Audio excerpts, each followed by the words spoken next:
আসসালামু আলাইকুম। Basic medical স্কুলের পক্ষ থেকে সবাইকে স্বাগতম। আজকে আমরা হেমাটোলজি নিয়ে একটু আলোচনা করব।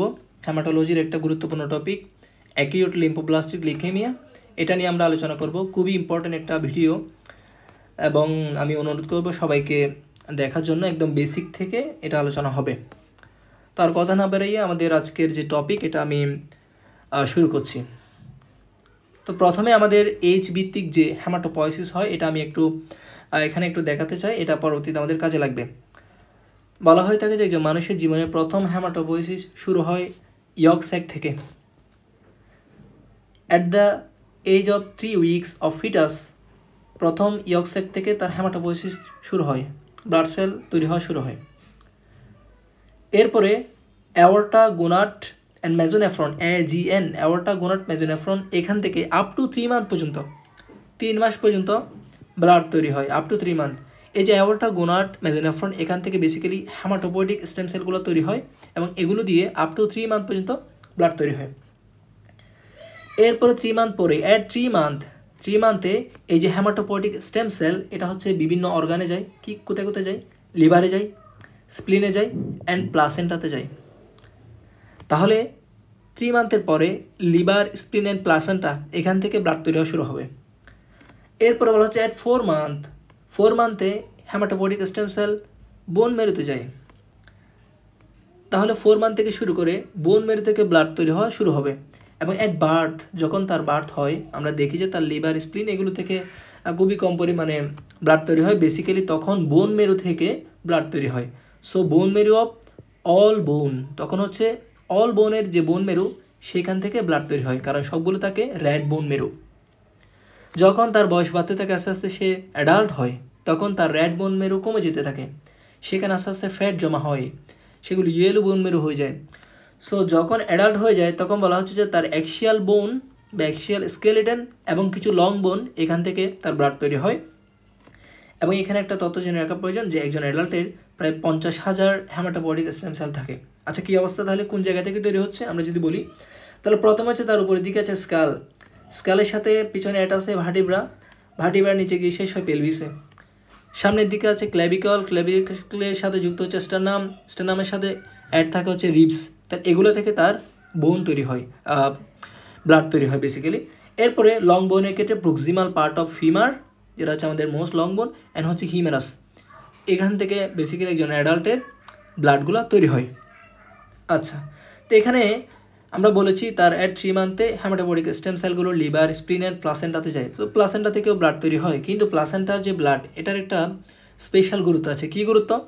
যখন তার জন্ম হয় মানে অ্যাট বার্থ, তো বিভিন্ন দেশে, এটা আমাদের দেশে আসলে এখন করা হয় না, অ্যাট বার্থ যখন তার জন্ম হয় তখন তার আম্বিলিকাল কর্ডে ওইখান থেকে ব্লাডগুলো কালেক্ট করা হয়। কেন কালেক্ট করা হয়? কারণ আমরা বলেছি যেহেতু অ্যাট 3 মান্থ তার প্লাসেন্টার মধ্যেও হেমাটোপয়েটিক স্টেম সেল যাচ্ছে। সো আম্বিলিকাল কর্ডের যে ব্লাড ওইখানে হেমাটোপয়েটিক স্টেম সেলগুলো আছে। সো এই যে হেমাটোপয়েটিক স্টেম সেল ওইগুলো কালেক্ট করা হয়, কালেক্ট করে পরবর্তীতে বোন ট্রান্সপ্লান্টেশন বা এখানে হচ্ছে বেসিক্যালি হেমাটোপয়েটিক স্টেম সেলগুলোর ট্রান্সপ্লান্টেশন ইউজ করা হয়।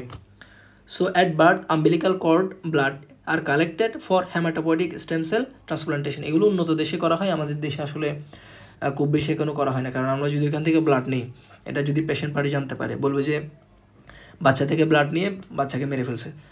তো যাই হোক, আমরা যাচ্ছি এরপরে। তো আমরা বলেছি যে অ্যাডাল্টের মোটামুটি তার বোন মেরুগুলা, রেড বোন মেরুগুলা ইয়েলো বোন মেরু দিয়ে অনেক কিছু রিপ্লেস হয়ে যাচ্ছে। তো বলা হয়ে থাকে একজন অ্যাডাল্টের ক্ষেত্রে রেড বোন মেরু অ্যান্ড ইয়েলো বোন মেরু এটার যে প্রপোর্শন এটা হচ্ছে 1:1। তাহলে রেড বোন মেরু মানে হচ্ছে হেমাটোপয়েটিক সেল আর ইয়েলো বোন মেরু মানে হচ্ছে ফ্যাট সেল। তাহলে হেমাটোপয়েটিক অ্যান্ড ফ্যাট সেলের রেশিও হচ্ছে 1:1। এটা হচ্ছে নর্মাল। এখন অ্যাবনর্মাল কী হতে পারে আমরা একটু যদি দেখি, তার কোনো কারণে যদি হেমাটোপয়েটিক সেল বেড়ে যায়, মানে রেড বোন মেরু বেড়ে যাচ্ছে, haematopoietic cell greater than fat cell, এটা হতে পারে 1 নম্বর। 2 নম্বর হচ্ছে আবার fat cell greater than haematopoietic cell, fat cell বেড়ে গেল হেমাটোপয়েটিক সেলের চেয়ে। 3 নম্বর হতে পারে ফ্যাট সেল এবং হেমাটোপয়েটিক সেল দুইটাই কমে গেছে। তো কী অবস্থা তাহলে, আমরা কোথায় কী হয় দেখি। জাস্ট সিম্পলি মনে রাখবো, যদি হেমাটোপয়েটিক সেল ফ্যাট সেলের চেয়ে বেরিয়ে যায় তখন এটাকে বলা হয় হাইপারপ্লাস্টিক বোন মেরু। কোথায় হতে পারে? যদি হেমাটোপয়েটিক সেলগুলো বেড়ে যায়, যেমন লিউকেমিয়া লিউকেমিয়া তো হতে পারে, তারপর হচ্ছে হিমোলাইটিক অ্যানিমিয়া। হিমোলাইটিক অ্যানিমিয়াতে কেন হবে? হিমোলাইটিক অ্যানিমিয়াতে ব্লাড সেলগুলো হিমোলাইজ হয়ে যাচ্ছে পেরিফেরিতে, যার কারণে বোন মেরু চাইবে বেশি বেশি ব্লাড সেল তৈরি করার জন্য। তখন বোন মেরুতে এটাকে বলা হয় কম্পেনসেটেড হাইপারপ্লাসিয়া হবে, কম্পেনসেটেড হাইপারপ্লাসিয়া। সো হাইপারপ্লাস্টিক কোথায় হবে? একটা হচ্ছে লিউকেমিয়া আর একটা হচ্ছে হিমোলাইটিক অ্যানিমিয়া। এরপরে হচ্ছে যদি কোনো কারণে ফ্যাট সেল বেড়ে যায় হেমাটোপয়েটিক সেলের চেয়ে, এটাকে বলা হয় হাইপোপ্লাস্টিক। তখন হচ্ছে যেহেতু হেমাটোপয়েটিক সেল কমে গিয়েছে, সো ব্লাড সেলগুলো কম তৈরি হবে, তখন এটাকে বলা হয় অ্যাপ্লাস্টিক অ্যানিমিয়া।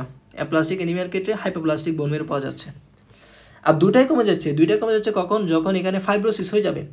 ফাইব্রোসিস হয়ে গেলে এটা হচ্ছে দুইটাই কমে ফেলবে। তো ফাইব্রোসিস কিছু হতে পারে যদি কোনো মেটাস্টেটিক ক্যান্সার হয়, সেকেন্ডারি মেটাস্টেটিক যে ক্যান্সার, এগুলো তো হতে পারে। 2 নম্বর হচ্ছে গ্র্যানুলোমাটাস ডিজিজ, সেখানে গ্র্যানুলোমা তৈরি হবে, সেখানে ফাইব্রোসিস হয়ে যাবে আলটিমেটলি, সেটা আমরা দেখলাম। আচ্ছা, এরপরে আমাদের হেমাটোপয়েটিক স্টেম সেল থেকে কীভাবে হেমোপয়েসিস হচ্ছে এটা আমরা একটু শর্ট করে দেখব, কারণ এটা পরবর্তী কাজে লাগবে আমাদের ডিসকাশনের সাথে। তো প্রথমে আমাদের যে প্রথম সেল সেটা হচ্ছে হেমাটোপয়েটিক স্টেম সেল। এটা দুইটা প্রপার্টি আছে, একটা হচ্ছে প্লুরিপটেন্সি আর একটা হচ্ছে self renewal. What is pluripotency, what is self renewal? Pluripotency মানে আমরা দেখব আমাদের যে হেমাটোপয়েটিক স্টেম সেল, এখান থেকে অনেক ধরনের সেল যেমন granulocyte, monocyte, WBC, RBC, lymphocyte এগুলো তৈরি হচ্ছে। এই যে একটা সেল থেকে বিভিন্ন ধরনের সেল তৈরি হয়, এটাকে বলা হয় প্লুরিপটেন্সি ক্যারেক্টার। সো হেমাটোপয়েটিক স্টেম সেলের প্লুরিপটেন্সি আছে। 2 নম্বর হচ্ছে এই হেমাটোপয়েটিক স্টেম সেল থেকে আবার হেমাটোপয়েটিক স্টেম সেল তৈরি হতে পারে, এটাকে বলা হয় সেলফ রিনিউয়াল। এই কারণে যদি হেমাটোপয়েটিক স্টেম সেল থেকে অনবরত ব্লাড তৈরি হচ্ছে, কিন্তু হেমাটোপয়েটিক স্টেম সেলগুলো তো ক্ষয় হয়ে যাচ্ছে না, ডিপ্লেশন হচ্ছে না। কেন হচ্ছে না? কারণ এখানে সেলফ রিনিউয়াল একটা ক্যারেক্টার আছে। আচ্ছা, তাহলে হেমাটোপয়েটিক স্টেম সেল থেকে কিছু সেল তৈরি হবে যাদেরকে বলা হয় মাল্টিপোটেন্ট প্রোজেনিটর। এই যে মাল্টিপোটেন্ট প্রোজেনিটর, এটা 2 সিরিজে যাবে, একটা হচ্ছে মাইলয়েড প্রোজেনিটর আর একটা হচ্ছে লিম্ফয়েড প্রোজেনিটর। ভেরি ইম্পর্টেন্ট, এগুলো আমাদের পরবর্তী ডিসকাশনে লাগবে। তাহলে হ্যাঁ, মাল্টিপোটেন্ট প্রোজেনিটর থেকে 2টা যাবে, একটা হচ্ছে মাইলয়েড, একটা হচ্ছে লিম্ফয়েড। লিম্ফয়েড প্রোজেনিটর থেকে ইমেচুর ব্লাড সেল তৈরি হবে। ব্লাড সেল থেকে লিম্ফয়েড সিরিজ থেকে লিম্ফোসাইট তৈরি হবে। সো লিম্ফয়েড থেকে তৈরি হবে লিম্ফোসাইট। এই লিম্ফোসাইট আবার 3 ধরনের, একটা হচ্ছে বি লিম্ফোসাইট, একটা লিম্ফোসাইট, একটা হচ্ছে এনকে সেল। যাই হোক, তাহলে মাইলয়েড থেকে কী তৈরি হবে? মনে রাখা খুবই সোজা। লিম্ফয়েড থেকে তৈরি হচ্ছে লিম্ফোসাইট। তাহলে লিম্ফোসাইট বাদে বাকি যতগুলো ব্লাড সেল আছে সবগুলো তৈরি হবে মাইলয়েড থেকে। কী আছে লিম্ফোসাইট বাদে? আরবিসি আছে, তাহলে আরবিসি আসবে মাইলয়েড প্রোজেনিটর থেকে। প্লাটিলেট আছে, প্লাটিলেট আসবে। এরপর হচ্ছে ডাব্লিউবিসির মধ্যে যে গ্রেনুলোসাইটগুলো আসবে। এরপর হচ্ছে মনোসাইট। সো মাইলয়েড প্রোজেনিটর থেকে আরবিসি, প্লাটিলেট অ্যান্ড ডাব্লিউবিসির মধ্যে গ্রেনুলোসাইট অ্যান্ড মনোসাইট এগুলো আসবে। এখানে একটা বিষয় হচ্ছে, এই যে এই কাজগুলো হচ্ছে, এখানে যে সিরিজটা চলতেছে, এখানে কিছু গ্রোথ ফ্যাক্টর প্রয়োজন। অনেকগুলো গ্রোথ ফ্যাক্টর আছে, কিন্তু আমরা এখানে কমন যে গ্রোথ ফ্যাক্টর এগুলো লিখেছি, ইম্পর্টেন্ট গ্রোথ ফ্যাক্টরগুলো আমরা জাস্ট লিখেছি। একটা হচ্ছে ইরেথ্রোপয়েটিন। সো ইরেথ্রোপয়েটিন এটা একটা গ্রোথ ফ্যাক্টর, এটা যখন এখানে কাজ করবে তখন হচ্ছে ইরেথ্রোপয়েসিস বেশি হবে, তখন হচ্ছে আরবিসি বাড়বে। 2 নম্বর হচ্ছে থ্রম্বোপয়েটিন যখন বাড়বে তখন হচ্ছে থ্রম্বোসাইটস বাড়বে, দ্যাট মিনস প্লাটিলেট বাড়বে। আরেকটা হচ্ছে গ্র্যানুলোসাইট ম্যাক্রোফেজ সিএসএ মানে হচ্ছে কলোনি স্টিমুলেটিং ফ্যাক্টর। তাহলে এটা যদি আমরা বাইরে থেকে দিই বা এটা যদি স্টিমুলেট করে তখন হচ্ছে গ্র্যানুলোসাইট অ্যান্ড ম্যাক্রোফেজ দুইটাই বাড়বে। এরপর হচ্ছে গ্র্যানুলোসাইট সিএসএ মানে হচ্ছে গ্র্যানুলোসাইট কলোনি স্টিমুলেটিং ফ্যাক্টর। তা এটা যদি বাইরে থেকে দিই আমরা, তার শুধুমাত্র গ্র্যানুলোসাইটটা বাড়বে। ওকে, তো গ্র্যানুলোসাইটের মধ্যে কী কী আছে? Neutrophil, eosinophil, basophil. আচ্ছা, তা আমরা একটু নিচে যাই। এখন এই ডাব্লিউবিসির মধ্যে কী কী ডিসঅর্ডার হতে পারে আমরা যদি একটু যাই। ডাব্লিউবিসির মধ্যে ডিসঅর্ডার, সো ডিসঅর্ডার 2 ধরনের হতে পারে। একটা হচ্ছে ডাব্লিউবিসি কমে যেতে পারে, এটাকে বলা হয় লিউকোপেনিয়া, এটা আমাদের আজকের আলোচ্য বিষয় নয়। আরেকটা হচ্ছে ডাব্লিউবিসি বেড়ে যেতে পারে, এটাকে বলা হয় লিউকোসাইটোসিস। এই লিউকোসাইটোসিস 2 কারণে হতে পারে। একটা হচ্ছে কোনো ইনফেকশন বা ইনফ্ল্যামেশনের কারণে বেশি তৈরি হচ্ছে। হ্যাঁ, ইনফেকশন বা ইনফ্লেমেশন হয়েছে ব্লাডে, তো এটাকে কমানোর জন্য কোনো জায়গায় যদি আমাদের বডিতে ইনফেকশন বা ইনফ্লেমেশন হয়, এটাকে কমানোর জন্য আমাদের মেন গার্ডকে ডাব্লিউবিসি। সো সেই জন্য ডাব্লিউবিসি বেশি তৈরি হচ্ছে, এটাকে বলা হয় রিয়েক্টিভ লিউকোসাইটোসিস। আরেকটা হচ্ছে বোন মেরুতে সমস্যা। বোন মেরু থেকে সমস্যা, যেমন কি সমস্যা? নিউপ্লাস্টিক সমস্যা, প্রবলেম ইন বোন মেরু, তখন বেশি ডাব্লিউবিসি তৈরি হচ্ছে। এটাও হচ্ছে লিউকোসাইটোসিস। সো এটা হচ্ছে নিউপ্লাস্টিক। সো লিউকোসাইটোসিস 2 ধরনের হতে পারে, একটা হচ্ছে রিয়েক্টিভ লিউকোসাইটোসিস, আরেকটা হচ্ছে নিউপ্লাস্টিক লিউকোসাইটোসিস। রিয়েক্টিভটা আমাদের আজকের আলোচ্য বিষয় নয়। তো নিউপ্লাস্টিকে আমরা বলেছি যেহেতু ডাব্লিউবিসি এখানে সিরিজটা দুই দিকে যাচ্ছে, একটা হচ্ছে মাইলয়েড আর একটা হচ্ছে লিম্ফয়েড। সো রিয়েক্টিভ যে নিউপ্লাস্টিক যে সিরিজ এখানে হচ্ছে লিম্ফয়েডের সমস্যা হতে পারে, একটা হচ্ছে মাইলয়েডের সমস্যা হতে পারে। হ্যাঁ, একটা হচ্ছে লিম্ফয়েড, একটা হচ্ছে মাইলয়েড। আচ্ছা, তাহলে আমরা যাচ্ছি এরপরে। তাহলে নিউপ্লাস্টিক লিউকোসাইটোসিস এটা আমাদের আলোচ্য বিষয়। আচ্ছা, তো নিউপ্লাস্টিক লিউকোসাইটোসিস বলা হচ্ছে এটার কজ কি? প্রথম কজ হচ্ছে কজ জানি না, মানে আননোন, ইডিওপ্যাথিক। প্রথম কজ হচ্ছে আননোন বা ইডিওপ্যাথিক। এখন পরীক্ষায় তো আননোন বললে হবে না, পরীক্ষায় কিছু কজ বলতে হবে। কি কজ? নোন কী কী আছে? তো নোন বলা হচ্ছে যে ক্রোমোজোম ট্রান্সলোকেশন। আমরা বিভিন্ন ধরনের ক্রোমোজোম ট্রান্সলোকেশন দেখব, এটা বিভিন্ন ক্ষেত্রে বিভিন্ন রকম হবে, এটা আমরা পরবর্তীতে দেখব। এরপরে বলা হচ্ছে মিউটেশন, জেনেটিক মিউটেশন হচ্ছে, অ্যাকোয়ার্ড মিউটেশন, জিনের বিভিন্ন জায়গায় মিউটেশন হচ্ছে। এরপরে বলা হচ্ছে কিছু জেনেটিক ডিজিজ আছে, এই ডিজিজগুলো থাকলে তার যে নিউপ্লাস্টিক ডিজিজ এগুলো হওয়ার সম্ভাবনা বেড়ে যাচ্ছে। এই জেনেটিক ডিজিজগুলো থাকলে তার নিউপ্লাসিয়া হওয়ার সম্ভাবনা বাড়বে। যেমন আমরা এটা মনে রাখতে পারি দানব দিয়ে মনে রাখা যায়। দানব দিয়ে মানে কি? ডি দিয়ে হচ্ছে ডাউন সিনড্রোম। এ দিয়ে হচ্ছে এনিমিয়া। কি এনিমিয়া? এটা হচ্ছে ফ্যানকোনি এনিমিয়া। এবং এ দিয়ে একটা মনে রাখবে অ্যাটাক্সিয়া টেলাঞ্জিয়েকটেশিয়া। এন দিয়ে হচ্ছে নিউরোফাইব্রোম্যাটোসাস। ও দিয়ে হচ্ছে 1 নিউরোফাইব্রোম্যাটোসাস। এটা দুই ধরনের, এটা হচ্ছে টাইপ 1 টাইপ 2। সো নিউরোফাইব্রোম্যাটোসাস টাইপ 1 এটার ক্ষেত্রে হচ্ছে এটা যদি থাকে কারো, তাহলে তার বোন মেরু নিউপ্লাসিয়া হওয়ার সম্ভাবনা বেশি। আর বি দিয়ে হচ্ছে ব্লোম সিনড্রোম, এটা একটা সিনড্রোম। এই সিনড্রোমে যদি কারো থাকে তাহলে হচ্ছে বোন মেরু যে নিউপ্লাসিয়া এটা হওয়ার সম্ভাবনা বেড়ে যাবে। তাহলে জেনেটিক ডিজিজ এগুলো আমরা দেখলাম। এরপর হচ্ছে ইনফেকশন, কিছু ইনফেকশন যেমন কি virus infection, bacteria infection and protozoal infection. তো ভাইরাস ইনফেকশন কি আছে? হিউম্যান টি সেল লিম্ফোট্রপিক ভাইরাস 1, এটা দিয়ে যদি ইনফেকশন হয় তার বোন মেরুতে নিউপ্লাসিয়া হতে পারে। এপেস্টেন বার ভাইরাস দিয়ে হতে পারে, সাইটোমেগালো ভাইরাস দিয়ে হতে পারে, HIV দিয়ে হতে পারে, হারপিস, হিউম্যান হারপিস ভাইরাস 8 এটা দিয়ে হতে পারে। এরপর ব্যাকটেরিয়া কি? ব্যাকটেরিয়া দিয়ে হচ্ছে এইচ পাইলোরি, এটা দিয়ে এক ধরনের লিম্ফোমা হয়, গ্যাস্ট্রিক লিম্ফোমা। এরপর হচ্ছে প্রোটোজোয়া, যেমন ম্যালেরিয়া দিয়ে হতে পারে। এরপর বলা হচ্ছে আইট্রোজেনিক মানে কি? তার কোনো একটা সমস্যা হয়েছে, কোনো একটা অন্য একটা ক্যান্সার হয়েছে, তাকে আমরা কেমোথেরাপি রেডিওথেরাপি দিচ্ছি। রেডিওথেরাপি দেওয়ার কারণে বোন মেরুতে সমস্যা হয়ে গেছে, এটাকে বলা হয় আইট্রোজেনিক। এরপরে লাস্ট হচ্ছে স্মোকিং। বলা হয় থাকে যে টোবাকো স্মোকিংয়ের মধ্যে বেনজিন নামক একটা কম্পোনেন্ট থাকে, এই বেনজিনের কারণেও বোন মেরুতে নিউপ্লাসিয়া হতে পারে। তাহলে আমরা এখানে মোটামুটি কজগুলো দেখলাম, আমরা আরও আস্তে আস্তে যাচ্ছি।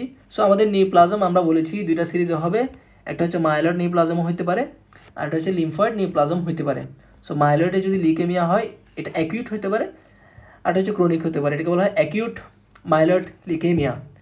আর ক্রনিক হলে এটাকে বলা হয় ক্রনিক মাইলয়েড লিউকেমিয়া বা ক্রনিক মাইলোজেনাস লিউকেমিয়া। এরপর লিম্ফয়েড সিরিজে লিউকেমিয়া যদি হয় এটাকে বলা হয়, যদি অ্যাকিউট হতে পারে ক্রনিক হতে পারে, এটাকে বলা হয় অ্যাকিউটে বলা হয় অ্যাকিউট লিম্ফোব্লাস্টিক লিউকেমিয়া, ক্রনিকে বলা হয় ক্রনিক লিম্ফোসাইটিক লিউকেমিয়া। তো আমরা বলেছি লিম্ফোসাইট দুই ধরনের, বেসিক্যালি তিন ধরনের, B cell, T cell, NK cell. NK cell থেকে খুবই কম হবে এখানে, বি এবং টি সেল থেকে হতে পারে। তাহলে বি সেল থেকে যদি অ্যাকিউট লিম্ফোব্লাস্টিক লিউকেমিয়া হয় তাকে BLL বলা হয়, এটা মোস্টলি কমন, এটা হচ্ছে 85%। আর টি সেল থেকে হতে পারে, এটা কম, এটা হচ্ছে 15%। আর ক্রনিক লিম্ফোসাইটিক লিউকেমিয়া এগুলো হচ্ছে মোস্টলি 99% ক্ষেত্রে বি সেল থেকে আসে, এখানে টি সেলের কোনো ফাংশন নেই, বি সেল থেকে ম্যাক্সিমাম ক্ষেত্রে আসে। তো আমাদের আজকের আলোচ্য বিষয় হচ্ছে লিম্ফয়েড নিউপ্লাজম নিয়ে। মাইলয়েড যে সিরিজ সেটা আমরা পরবর্তীতে আলোচনা করব। লিম্ফয়েড নিউপ্লাজম, লিম্ফয়েডের মধ্যে আমরা হচ্ছে বেসিক্যালি ALLটা নিয়ে আজকে আলোচনা করব। সো লিম্ফয়েড লিউকেমিয়া আমরা এটা বলেছি, একটা হচ্ছে অ্যাকিউট লিম্ফোব্লাস্টিক লিউকেমিয়া, আর এটা হচ্ছে ক্রনিক লিম্ফোসাইটিক লিউকেমিয়া। তো আমাদের আজকে আলোচনার বিষয় হচ্ছে অ্যাকিউট লিম্ফোব্লাস্টিক লিউকেমিয়া। আচ্ছা, তো আমরা এটা একটু আবার রিক্যাপ করি, কারণ এটা পরবর্তীতে আবার লাগবে। আমরা বলেছি যে আমাদের হেমাটোপয়েটিক স্টেম সেলটা মেইন সেল, প্রথম সেল এটা, এখান থেকে মাল্টিপোটেন্ট প্রোজেনিটর সেল তৈরি হয়। তারপর হচ্ছে দুইটা সিরিজ হয়, একটা হচ্ছে মাইলয়েড প্রোজেনিটর, একটা হচ্ছে লিম্ফয়েড প্রোজেনিটর। লিম্ফয়েড থেকে ব্লাস্ট সেল তৈরি হবে, লিম্ফোব্লাস্ট। এরপর আলটিমেটলি লিম্ফোসাইট তিন ধরনের আমরা বলেছি। আর মাইলয়েড থেকে লিম্ফোসাইট ছাড়া বাকি যেগুলো আছে যেমন RBC, WBCর মধ্যে হচ্ছে গ্র্যানুলোসাইট, মনোসাইট, আর এখানে প্লাটিলেটটা লেখা হয় না, প্লাটিলেট। তাহলে এই যে এগুলো হচ্ছে আমাদের মাইলয়েড থেকে তৈরি হবে। তাহলে আমাদের আলোচ্য বিষয় হচ্ছে লিম্ফয়েড। এখন যদি কোনো কারণে লিম্ফয়েডের সমস্যা হয়, তাহলে লিম্ফয়েডে কী সমস্যা হতে পারে? এখানে আমি একটা জিনিস লিখেছি, এখানে দেখেন যে এই যে প্রসেস, লিম্ফোব্লাস্ট থেকে যে লিম্ফোসাইট তৈরি হচ্ছে, লিম্ফোসাইটগুলো হচ্ছে ম্যাচিওর আর লিম্ফোব্লাস্ট হচ্ছে ইম্যাচিওর। সো লিম্ফোসাইট এগুলো হচ্ছে ম্যাচিওর, বা পেরিফেরাল, এগুলো আমরা পেরিফেরালি পাবো, ব্লাডে পাবো, সেগুলো হচ্ছে ম্যাচিওর বা পেরিফেরাল সেল। আর লিম্ফোসাইটের আগে আগ পর্যন্ত যে সেলগুলো আছে, যেমন লিম্ফোব্লাস্ট, এটা হচ্ছে ইম্যাচিউর বা প্রিকারসার সেল। তো আমাদের এটা একটু মনে রাখতে হবে। তো বলা হয় তাকে যে অ্যাকিউটের সমস্যা কি? অ্যাকিউটের সমস্যা হচ্ছে লিম্ফোব্লাস্ট থেকে লিম্ফোসাইট হইতে পারবে না। এই যে ডিফারেন্সিয়েশন, এটা হতে পারবে না। ডিফারেন্সিয়েশন বা ম্যাচুরেশন যেটা বলি, এটা হতে পারবে না। তাহলে সেই কারণে লিম্ফোব্লাস্টটা বেড়ে যাবে। সো লিম্ফোসাইট তো তৈরি হচ্ছে না, লিম্ফোসাইট কমে যাবে, তাহলে লিম্ফোব্লাস্ট বেড়ে যাবে। তাহলে আমাদের এই যে লিম্ফয়েড, এই সিরিজে যখন সমস্যা হবে, লিম্ফয়েড সিরিজে যখন সমস্যা হবে, লিম্ফোব্লাস্ট যখন বেড়ে যাবে, তখন মাইলয়েড যে প্রিকারসার এগুলো কমে যাবে। সো আলটিমেটলি আরবিসি, ডাব্লিউবিসির মধ্যে গ্র্যানুলোসাইট, মনোসাইট, প্লাটিলেট সবগুলো কমবে। সেটা আমরা পরবর্তীগুলো কোরিলেট করবো। যদি লিম্ফয়েডের সমস্যা হয়, লিম্ফয়েডগুলো যদি বেড়ে যায়, দ্যাট মিনস লিম্ফোব্লাস্ট যদি বেড়ে যায়, সো মাইলয়েড সিরিজগুলো কমে যাবে। এর মধ্যে হচ্ছে আরবিসি, প্লাটিলেট আর ডাব্লিউবিসির মধ্যে গ্র্যানুলোসাইট, মনোসাইট সবগুলো কমে যাবে। এটা আমরা পরবর্তীতে পড়বো। এরপর আমরা আরেকটু আগাই এখানে। তাহলে আমাদের আজকে আলোচনার টপিক আমরা চলে আসছি মেইন টপিক। এটা বোঝানোর জন্য আমরা উপরে এতক্ষণ ধরে এগুলো আলোচনা করেছি। Acute lymphoblastic leukaemia, ALL। তো কী অবস্থা কী হচ্ছে, এটা আমরা বলেছি দুই ধরনের হতে পারে। একটা হচ্ছে বি সেল থেকে আসতে পারে, তাহলে BLL 85% কেসেস। আর একটা হচ্ছে টি সেল থেকে আসতে পারে, এটাকে বলা হচ্ছে TLL 15% কেসেস। তো এখানে কিছু কথা লিখেছি। অ্যাকিউট লিম্ফোব্লাস্টিক লিউকেমিয়া, এটা হচ্ছে most common cancer of children. বাচ্চাদের চাইল্ডহুডে অনেকগুলো ক্যান্সার হয়, তার মধ্যে অ্যাকিউট লিম্ফোব্লাস্টিক লিউকেমিয়া এটা হচ্ছে মোস্ট কমন। পিক এজ বলা হচ্ছে 1 to 5 years। আর এটা হচ্ছে বয়েজের বেশি হয় গার্লসের চেয়ে। আর এটা আমরা বলেছি যে প্যাথোজেনেসিসের মধ্যে ক্রোমোজোমাল ট্রান্সলোকেশন হয়, এর মধ্যে T1221। তাহলে এটা আমরা দেখেন, এটা 12 উল্টা দিলে 21 হয়ে যায়। সো এটা আমরা এভাবে মনে রাখতে পারি। তো ট্রান্সলোকেশন হচ্ছে ক্রোমোজোমাল ট্রান্সলোকেশন, এখানে কোনটা হবে? T1221। এটা হচ্ছে অ্যাকিউট লিম্ফোব্লাস্টিক লিউকেমিয়া। আর অন্য ক্রোমোজোম কি ট্রান্সলোকেশন হতে পারে, কিন্তু কমনলি এটাই হয়। তাহলে আমরা এখানে কিছু বিষয় দেখি কী অবস্থা এখানে প্যাথোজেনেসিসের মধ্যে আমরা এখানে দেখি। এখানে বলা হচ্ছে, আমরা বলেছি যে আমাদের যে বোন মেরুর ভেতরে যে ইয়েলো এবং রেড বোন মেরু আছে, রেড বোন মেরু থেকে ব্লাড অর্থাৎ হেমাটোপয়েটিক সেলগুলো থাকে। এখানে যেহেতু লিম্ফোব্লাস্টিকের সমস্যা, লিম্ফয়েড সিরিজের সমস্যা, সেখানে মেলিগন্যান্ট প্রলিফারেশন হবে, সেলের মেলিগন্যান্ট প্রলিফারেশন হবে। তাহলে এখানে মেলিগন্যান্ট প্রলিফারেশন হচ্ছে, মেলিগন্যান্ট যদি প্রলিফারেশন হয়, এখানে হেমাটোপয়েটিক যে সেল ওগুলো কমে যাবে। দ্যাট মিনস নর্মাল হিমোপোয়েসিস কমে যাবে। কেন কমে যাবে? কারণ এখানে মেলিগন্যান্ট সেল বেড়ে যাচ্ছে। সো ফিজিক্যাল ক্রাউডিং হয়ে যাচ্ছে। মেলিগন্যান্ট সেলের ক্রাউড বেড়ে যাচ্ছে। তাহলে ক্রাউড যদি বেড়ে যায়, বাকিগুলো কমে যাবে। সো বাকিগুলোর নর্মাল যে হেমোপোয়েসিস এগুলো কমে যাবে। এবং ওই যে আমরা বলেছিলাম গ্রোথ ফ্যাক্টর একটা ব্যাপার, অর্থাৎ এই যে প্রসেস, এগুলো হওয়ার জন্য গ্রোথ ফ্যাক্টর লাগবে। সো যেহেতু মেলিগন্যান্ট সেল বেড়ে গিয়েছে, তারা গ্রোথ ফ্যাক্টর সব নিয়ে নেবে নিজেদের কাছে। তো নর্মাল হেমোপোয়েসিসের জন্য গ্রোথ ফ্যাক্টর কমে যাবে।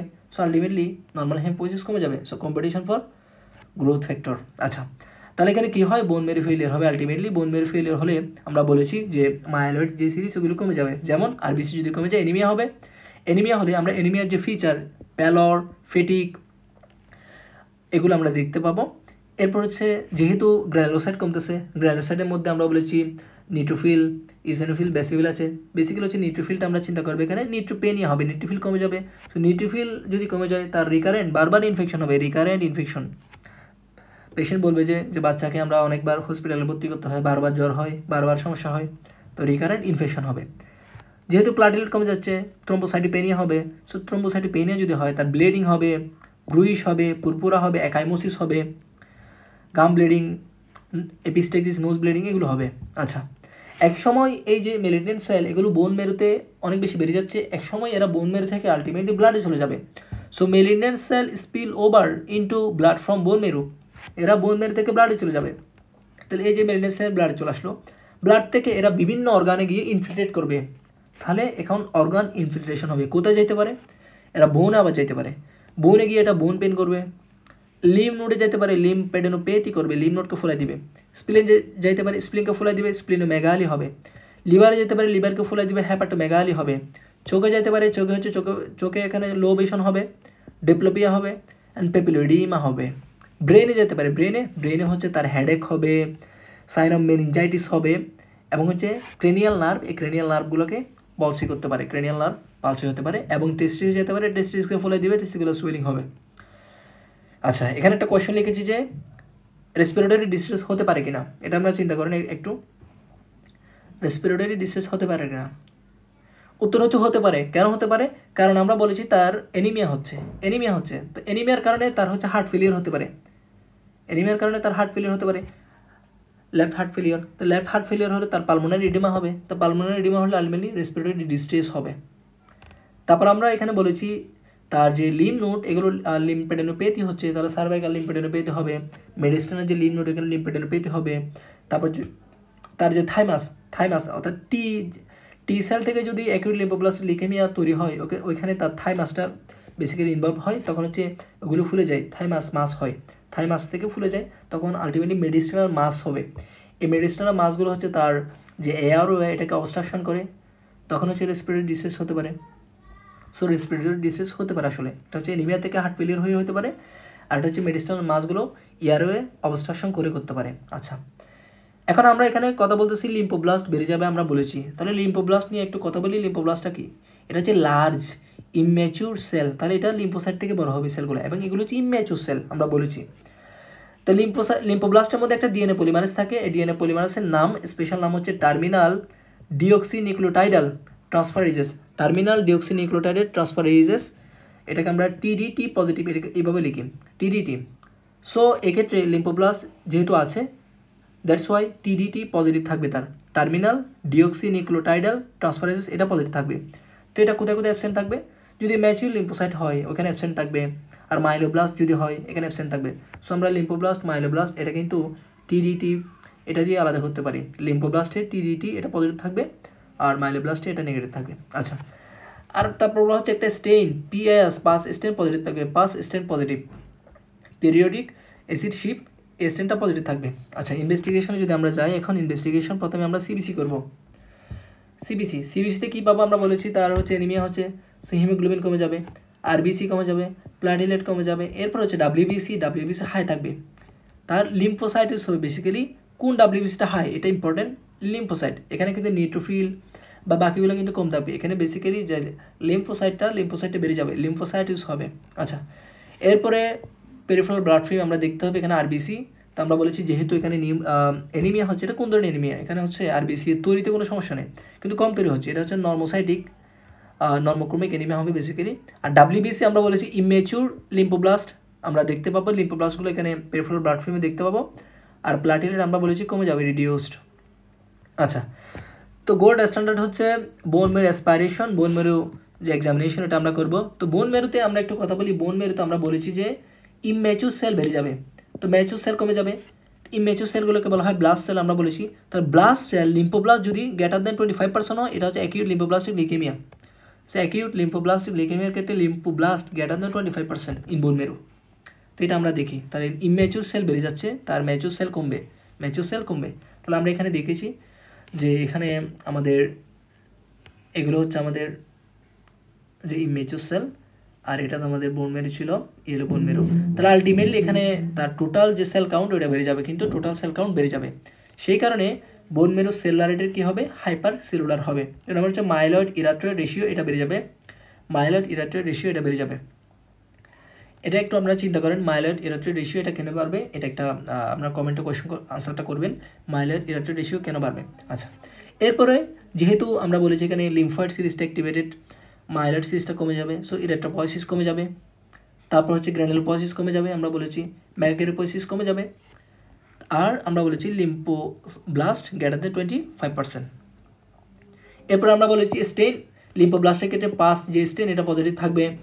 এরপর ইমিউনোফিনোটাইপিং, আমরা ফ্লো সাইটোমেট্রির মাধ্যমে ইমিউনোফিনোটাইপিং করি, ইমিউনোফিনোটাইপিংয়ের মধ্যে আমরা মার্কার দেখে আমরা বুঝতে পারি, মানে সিডি দেখি, ক্লাস্টার ডিফারেন্সিয়েশন, এই মার্কারগুলো দেখি, এগুলো দেখে আমরা বুঝতে পারি আসলে কি এটা বি সেল থেকে আসছে নাকি টি সেল থেকে আসে। তারপর এখানে এনজাইমটা দেখি বেসিক্যালি টিডিটি পজিটিভ, এটা হচ্ছে লিম্ফোব্লাস্টের ক্ষেত্রে পজিটিভ আমরা বলেছি।